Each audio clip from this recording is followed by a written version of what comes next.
غوث پاک کو تمام اولیاء کا سردار کیوں کہتے ہیں اس لیے کہتے ہیں. بھائی جو کہتا ہے نہیں کہنا چاہیے تو وہ دلیل دے، کیونکہ ان کو تو غوثیت کبریٰ کا مقام حاصل ہے. اکابر علماء نے خود صراحت و وضاحت کی ہے کہ آپ کا یہ مقام و مرتبہ ہے کہ آپ تمام اولیاء کے سردار ہیں، اور آپ کی سیرت طیبہ میں بھی اس بات کو لکھا گیا کہ آپ کی ولادت سے قبل نبی رحمت صلی اللہ تعالی علیہ وآلہ وسلم آپ کے والد گرامی کے خواب میں تشریف لائے اور ان سے یوں ارشاد فرمایا کہ ان قریب آپ کے یہاں ایک ایسا بیٹا ہوگا کہ جس کی اولیاء اور اقطاب میں مثال ویسی ہی ہے جیسا کہ میری مثال انبیاء اور مرسلین کے درمیان ہے. حضرت امام اہل سنت کا رسالہ ہے ترد الافاعی کے نام سے 28ویں جلد میں، اس میں تفصیل سے اس مسئلے کو بیان فرمایا. کیا دنیا کے اندر غوث پاک رضی اللہ تعالیٰ عنہ ایک ہی غوث تھے یا کوئی دوسرے بھی غوث گزرے ہیں؟ غوث تو اور ہوتے ہیں، لیکن غوثیت کبریٰ کا جو مقام ہے نا وہ 3 اغواث کے لیے، 3 غوثوں کے لیے. ایک تو امام حسن مجتبی رضی اللہ تعالیٰ عنہ نواسہ رسول، جو کہ صحابی رسول بھی ہیں، یہ غوثیت کبریٰ یعنی غوث اعظم کے مقام پر آئے.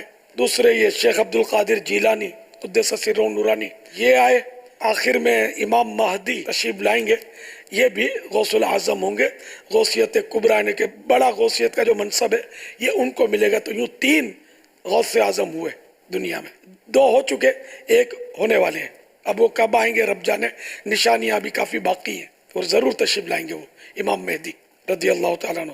حسنی حسینی سید ہوں گے اور امام مہدی. غوث پاک بھی ہمارے دور کے غوث العظم، ان کا بہت بڑا زمانہ ہے، تو یہ بھی حسنی حسینی سید تھے. اور امام حسن تو خود امام حسن ہے، نواسہ رسول ہیں. سرکار غوث اعظم عربی تھے یا اجمی تھے؟ عجمی کیا ہوتا ہے؟ عربی کے علاوہ جتنا بھی ہے نا یہ سب عجم کہلاتا ہے. تو یوں میرے مرشد غوث پاک جو تھے یہ عربیوں نسل نہیں تھے، جیسے عربی ہوتے نا یہ نہیں تھے، عجمی تھے، غیر عربی تھے. کہ فارسی میں اشارہ بھی فارسی کا، تو یہ جب آپ کو حکم ہوا آپ بیان فرمائے تو اس وقت بھی کہ میں یہ عرب فصحائے عرب، یہ لوگ جو عربی لوگ ہیں ان کے سامنے میں کیسے کلام کروں. میرے مرشد نے بارگاہ رسالت میں عرض کیا، سرکار نے فرمایا ان کو صلی اللہ علیہ وسلم کے آپ بیان کریں. تو پھر سرکار صلی اللہ علیہ وسلم نے ان کے مبارک منہ میں 7 مرتبہ اپنا لعاب دین تھوک مبارک ڈالا. پھر حضرت مولا علی کی بھی زیارت ہوئی، انہوں نے ادباً 1 کم 6 مرتبہ مبارک میں اپنا مبارک لعاب تھوک مبارک ڈالا. اور پھر جو غوث پاک نے بیانات شروع کیے تو سب کو پیچھے رکھ دیا. ایسی فصیح عربی کے بس ایسے بیانات ہوتے تھے اور کرامت ایسی ظاہر ہوتی تھی. پہلا جو سن رہا ہے اسی طرح آخری والا بھی اسی طرح، بغیر مائک اور سسٹم تو تھے نہیں. تو 70,000 70,000 یعنی بہت زیادہ ہے، بہت بڑے بڑے اجتماعات ہوتے تھے. اس میں ہر ایک کو برابر آواز سنائی دیتی تھی. یہاں تک کہ میرے مرشد پاک کا بیان ریلے بھی ہوتا تھا بغیر ٹیلی فون کے، روحانی کنیکشن کے ذریعے. دوسرے ملکوں میں بھی اولیاء کرام اپنے اپنے آستانوں میں بیٹھ کر سنتے تھے مریدوں کے ساتھ. حضرت خضر علیہ السلام بھی حوصلہ افزائی کے لیے تشریف لانا ان کی بھی روایتیں. یہ حوصلہ افزائی، حضرت خضر علیہ السلام تو اللہ کے نبی ہے نا، اور نبی بہرحال نبی ہوتا ہے. تشریف لانا خود سرکار صلی اللہ علیہ وسلم کا تشریف لانے کی بھی واقعات ہیں، یہ حوصلہ افزائی کے لیے. حضرت سیدنا شاہنشاہ بغداد حضور غوث پاک رحمت اللہ علیہ حنبلی تھے، مگر چاروں فقہ پر فتویٰ دیتے تھے. عالم بہت بڑے تھے.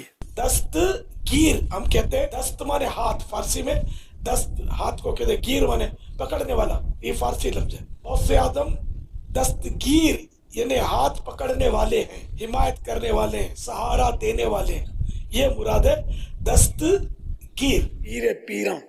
پیراں ہے پیر کی جمع، تو پیراں نے پیروں کے پیر، میر مانے سردار، میراں یہ میر کی جمع. میرے مرشد غوث پاک پیروں کے پیر اور سرداروں کے سردار ہیں. سلطان ولایت، ولیوں پہ حکومت، فرماؤ حمایت، ٹل جائے مصیبت، صدقے یا غوث پاک، صدقے یا غوث پاک، صدقے یا غوث پاک.